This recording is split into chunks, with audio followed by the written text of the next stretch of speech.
Na Galicia verde, onde o mar abraza a terra e as lendas murmuran na néboa, está a Pedra da Serpe, á beira dun monte. Preto da vila de Corme, esta antiga pedra garda un enigma que fascinou as xeracións. Na superficie rochosa, unha serpe alada estende as súas ás cara ao ceo. A súa orixe perdeuse no tempo. Algúns a vinculan cos antigos cultos pagáns, adoradores da serpe como símbolo da fertilidade e sabedoría. A tradición conta que un terrible praga de serpes arrasou a rexión. San Adrián, patrón da zona, chegou co seu bastón e nun acto de fe e poder bateu contra a terra. A nai de todas as serpes quedou petrificada, converténdose na Pedra da Serpe. Desde entón, a pedra foi venerada como un amuleto contra o mal e a enfermidade. Dice que tocar a serpe trae boa sorte e cura as enfermidades. Os peregrinos acoden a ela en busca de protección e remedio. Na parte superior da pedra destaca un cruceiro, símbolo do cristianismo.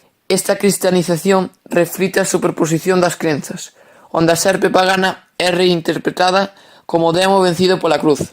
Mais que unha simple pedra é un tesoro cultural que nos fala das crenzas ancestrais, da religiosidade popular e da rica mitoloxía galega. Un legado que invita a reflexionar sobre a conexión entre o home, a natureza e o sobrenatural.